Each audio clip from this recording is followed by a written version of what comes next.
메리 크리스마스. 예, 감사합니다.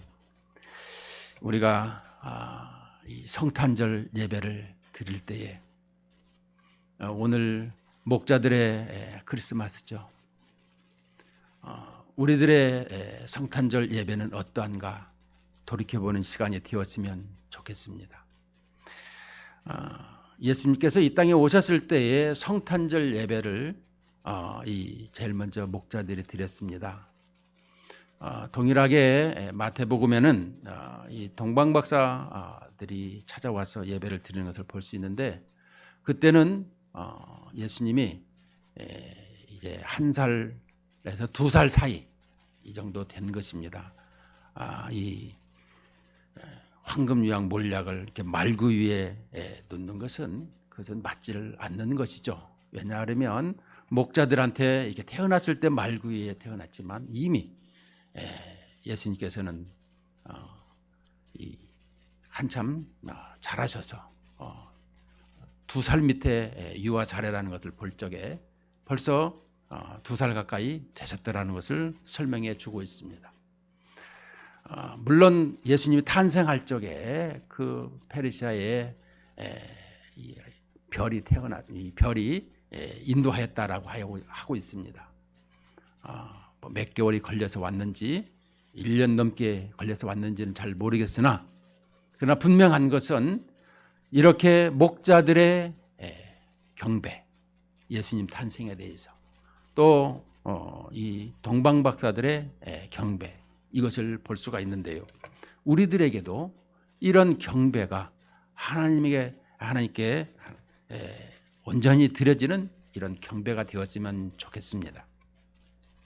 우리는 이 예배라고 할 때에 항상 절하다라는 것입니다. 가장 낮은 마음이요, 몸인 것입니다. 우리 몸을 산 제사로 드리는 것을 설명해 주고 있는 것입니다. 우리는 예배를 너무나 때로는 형식적이요, 가볍게 생각할 때가 있는데, 하나님께서는 우리의 몸과 마음을 원하시고 계시는 것입니다. 그래서 내 마음을 줄 수 있어야 되는 것입니다. 내 몸도 줄 수 있어야 되는 것입니다. 이것을 우리는 하나님이 받으시기에 합당한 예배라, 이렇게 말씀해 주고 있습니다. 오늘 우리에게 이 목자라는 말씀을 통해서 한번 생각해 볼 것은, 목자들은 상당히 비천하다, 중류이하다, 이렇게 볼 수가 있습니다. 이 중산층 이하의 많은 사람들, 그런데 이 성경 기자인 누가는 이 2장에서 보게 되면 이 가이사 아구스도 시대에 이렇게 호적하라는 말씀을 통해서 이렇게 베들레헴에 갔는데, 거기에서 이 황제와 이 예수 그리스도를 이렇게 대조해서 설명을 하고자 하는 것입니다. 정치적으로 세상에서 가장 평안할 때의 황제 아구스토인데요. 물론 이 줄리어스 시저의 아들 옥타비아누스가 이 아구스토라고 하고 있는데, 이 시대에 예수님께서 때가 되시면 오셨다라는 것은 정치적으로 모든 세상을 천하호령을 하고 있는 이때에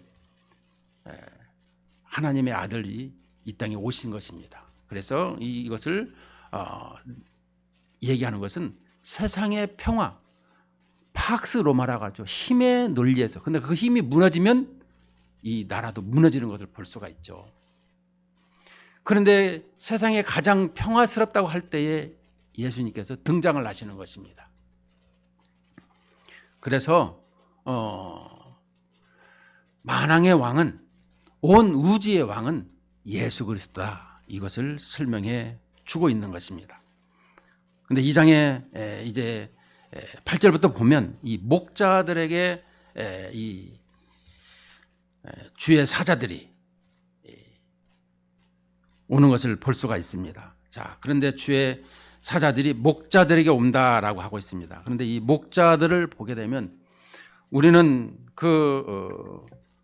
목양을 할 때마다 느끼는 게 있습니다. 하나님께서는 이 목자들을 생각할 때마다 양을 치는 사람을 설명하죠. 그런데 구약 성경을 보게 되면 아브라함도 양을 치던 목자죠. 또 모세도 40년간은 왕궁에서 이 왕자 노릇을 했지만 40년간은 장인 이드로 밑에서 양을 치는 이 목자였습니다. 또 80세의 부름을 받아서는 이제 200만 명을 이르는 이 이스라엘 백성들을 이끄는 목자가 된 것을 볼 수가 있습니다. 나아가서 우리에게 이 다윗의 양을 치는 것을 볼 수가 있습니다. 또 가인과 아벨도 아벨을 볼 때에 아벨은 양치는 자였다. 그러므로 이 구속의 그림자, 그러니까 구원의 역사적으로 볼 적에 메시아가 오시는 것을 항상 이 양을 치는 것을 통해서 이 땅에 오시는 것을 볼 수가 있습니다. 자, 그렇더라면 이 목자들을 볼 적에 특별히 오늘 여기에 있는 8절에 보면 베들레헴 지역에 이 목자들이 있습니다. 이 목자들을 먼저 한번 보고자 한다면 느헤미야 3장 14절에 이렇게 나와 있습니다. 느헤미야 13장을 한번 보도록 하겠습니다. 좀 이 부분이 알고 나면 아주 좋습니다. 느헤미야 13장, 느헤미야 3장 14절. 저는 여기 찾아서 있는데 같이 찾자고 좀 보고 있습니다. 730쪽인데요. 느헤미야 3장 14절. 자, 이제 성경책을 좀 폈으면 좋겠습니다. 본문은 베타게렘 지방을 다스리는 네갑의 아들 말기야가 중수하여 문을 세우며 문짝을 달고 자물쇠와 빗장을 갖추었고, 자, 분문은 이 분문, 분이 뭔 분인지를 한번 생각을 해봤으면 좋겠습니다. 이 느헤미야가 이 성전 재건을 하죠. 언제요? 이 70년간 바벨론 포로 생활에서 돌아온 후에 성전 재건을 하는 것을 볼 수 있습니다. 네, 그때에 분문은 베타게렘 지방을 다스리는 네갑의 아들 말기야가 중수하여 문을 세우며 문짝을 달고 자물쇠와 빗장을 갖추었고, 이 분문은 실은 말하면 똥문입니다. 똥문, 똥을 들고 나가는 문. 남문은 양을 들고 양을 이렇게 데리고 나가고 출입하는 것을 설명하고 있습니다. 이스라엘 성벽을 가서 보면요, 동문, 서문, 남문, 북문이 있는데 이 분문을 설명하고 있습니다. 우리가 갈 때마다 동쪽은 항상 출입문을 설명하고 있더라면 우리 이 사대문안도 그렇죠. 사대문안도 보면 이 서대문 쪽으로 나가는 서쪽은 항상 이 무덤이라는 것이 개념이 있습니다. 이 이집트에 가도 이 피라밋을 보면 서쪽에 이 피라밋이 있는 것은 거기가 무덤이라는 거예요. 그래서 우리 사대문안에도 이 서쪽으로 가는 것은 항상 시신이 나가는 이런 것을 가지고 있죠. 항상 이런 부분에서 문을 담당하고 있는데 그 문은 네갑의 아들 말기야가 중수하였더라. 이 분문에 대해서. 그러면 여기에 대해서 좀 더 앞질러 가서 보게 되면 이보다 느헤미야보다 좀 앞서서 본다라면 이 에레미야 35장을 한번 봤으면 좋겠습니다. 에레미야 35장 1절로부터 보면은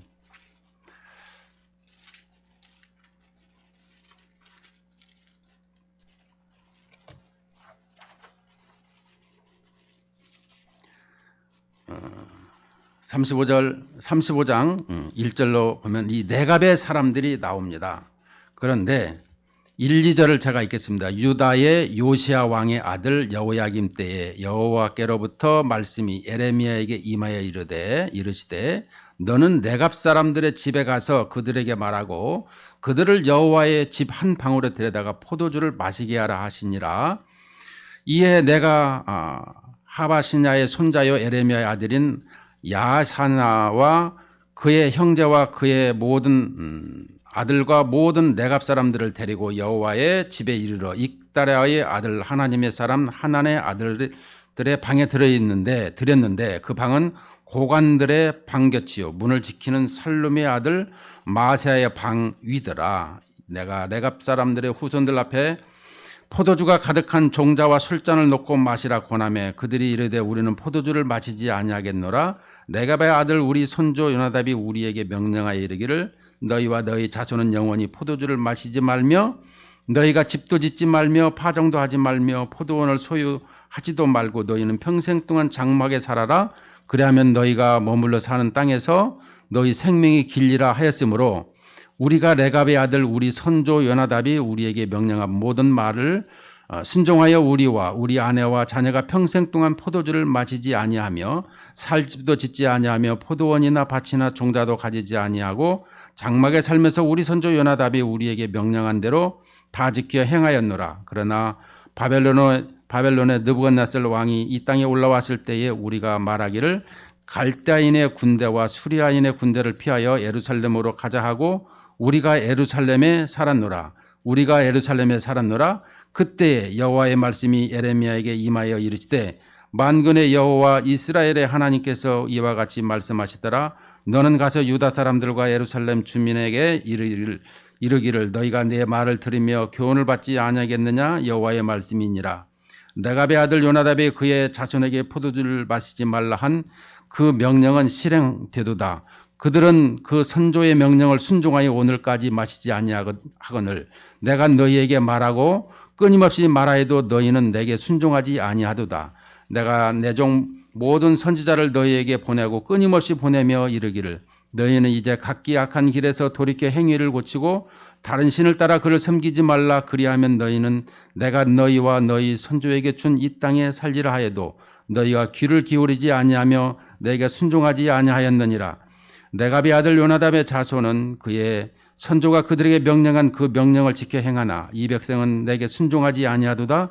그러므로 만군의 여호와 이스라엘 하나님께서 이와 같이 말씀하시느니라.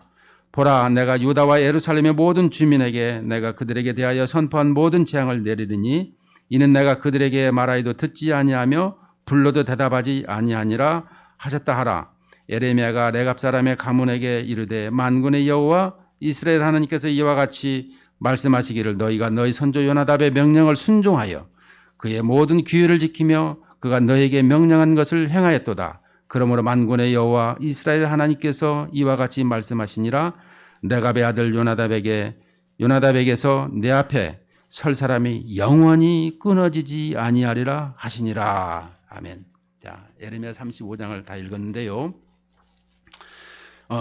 이 레갑의 족속들은 포도주를 마시지 말고 포도원을 갖지도 말라고 한 말을 잘 지켰어요.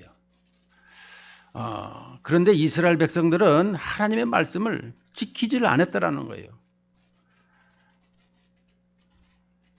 19절에 보면 레갑의 아들 요나답에게서 내 앞에 설 사람이 영원히 끊어지지 아니하리라. 이렇게 바벨론 포로 시대에 이제 에레미야는 바벨론이 이제 멸망당할 때 기록한 거 아니겠습니까? 그때에 이들은 예루살렘으로 이거를 합니다. 근데 이들은 하는 일이 뭐였겠습니까? 가장 비천한 그 목자 또 이런 양을 치는 이런 일을 하게 되었다라는 것입니다. 그러니까 포로 잡혀갈 적에도 바벨론에서 우리가 다니엘을 보게 되면 가장 고관이죠. 그들을 다 잡아갔습니다. 그러나 이 비천한 사람들 가면 뭐해 밥이나 축내지 데려가지 마 놔둬버려요. 이 사람들은 이 남은 자들로 그 이스라엘을 지키고 있었던 것을 볼 수가 있습니다.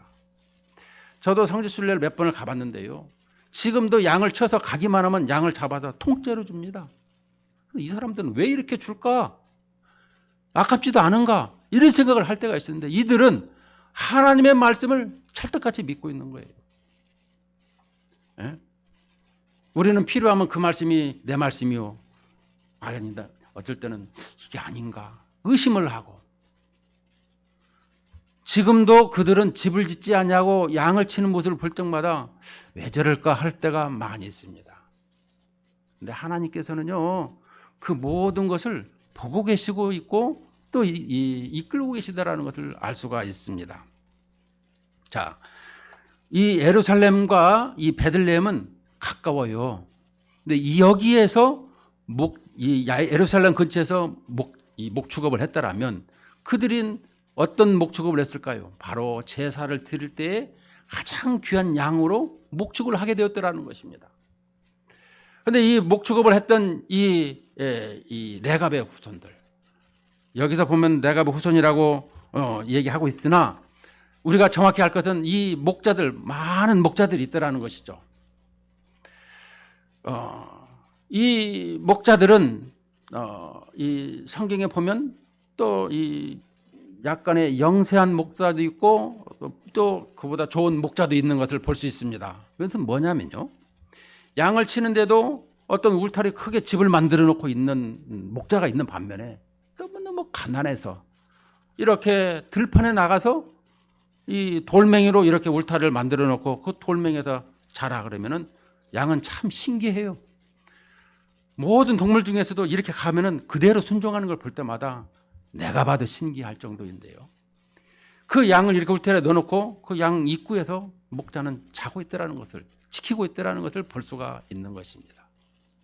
이처럼 이 목자 개념을 우리가 다시 한번 생각을 해봤는데요, 이때에 그 지역에, 그러니까 베들레헴 지역에 있던 예루살렘과 베들레헴은 그렇게 멀지가 않아요.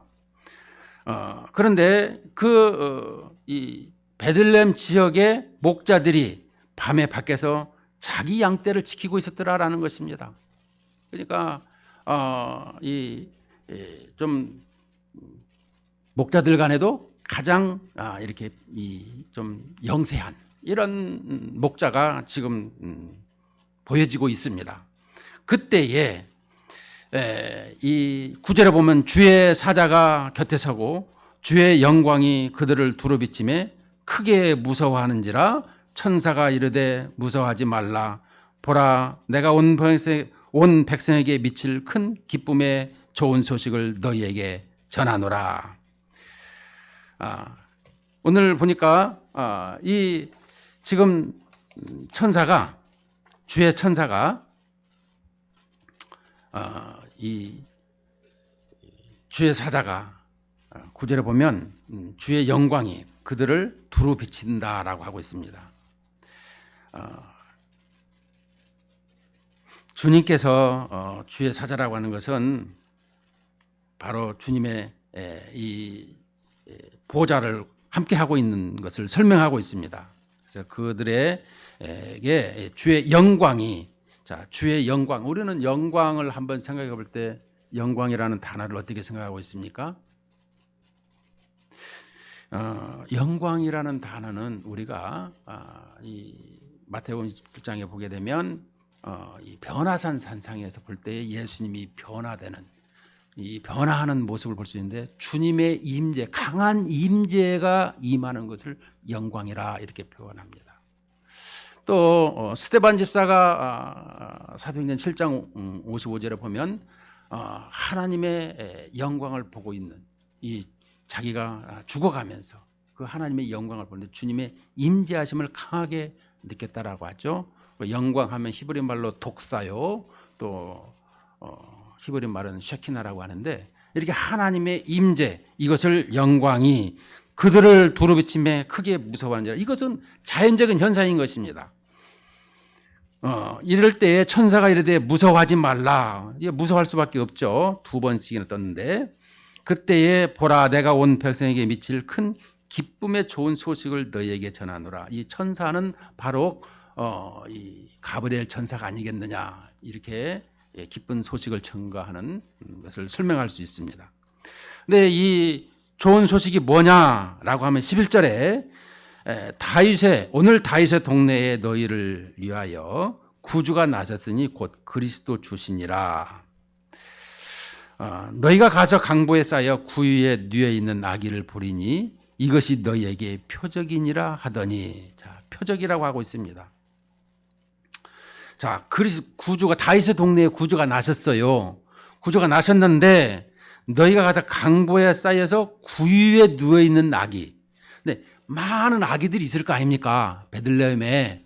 근데 그 아기들 중에 여기에서 표적이라고 하는 것은 정관사가 있는 거예요. 그래서 바로 이 강보에 보자기에 쌓여서 말 구유에 누워 있는 아기. 그 아기가 바로 구세주라. 이것을 설명해 주고 있고 너희에게 이것이 표적이라 이렇게 설명해 주고 있습니다. 그러자 13절에 호련히 수많은 천군이, 여기서 호련히는 갑자기라는 뜻입니다. 갑자기 수많은 천군이 그 천사들과 함께 하나님을 찬송하여 이르되 지극히 높은 곳에서는 하나님께 영광이요 땅에서는 하나님이 기뻐하신 사람들 중에 평화로다.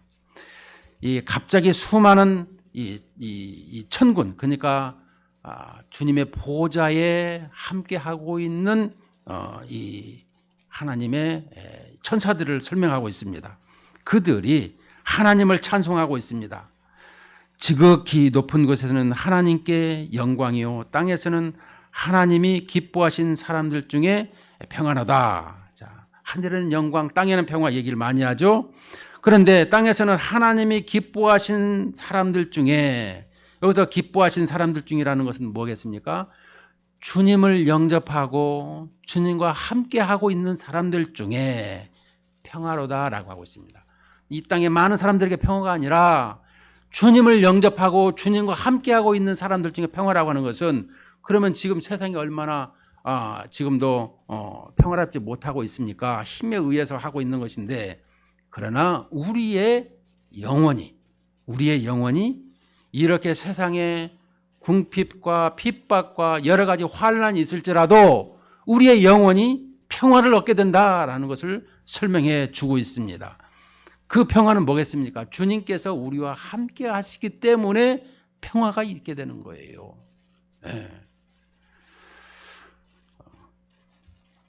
15절에 보니까 천사들이 떠나 하늘로 올라가니 목자가 서로 말하되 이제 베들레헴으로 가서 주께서 우리에게 알리신 바 이루어진 일을 보자 하고, 자, 이렇게 천사들이 예수님 탄생을 찬송하고 또 천사들이 예수님인 이 구세주가 태어났다고 그 구세주를 이렇게 찬송하는 것을 보고 들었더라는 것입니다. 지금 현재. 자, 그런데 그들이 이제 천사들이 떠나자 어떻게 합니까? 목자가 서로 말하되 이제 우리가 이제 베들레헴으로 가서 주께서 우리에게 알리신 바 이루어진 일을 보자 하고 이루어진 일. 자, 천사가 지금 우리에게 알려줬어요. 들판에 있을 적에. 자, 그러면 이것을 보자 하고 이제 어디로 갑니까? 다윗의 동네로 가는 것입니다. 이루어진 일을 보자 하고 16절에 빨리 가서 마리아와 요셉과 구유에 누인 아기를 찾아서, 이제 17절에 보고 천사가 자기들에게 이 아기에 대하여 말한 것을 전하니, 이제 아기를 찾았어요. 그리고 찾아서 말하기를 원하는데 누구에게 말합니까? 천사가 자기에게 말한 것을 이제 그 아기와 함께 있는 사람들에게 전하는 것입니다.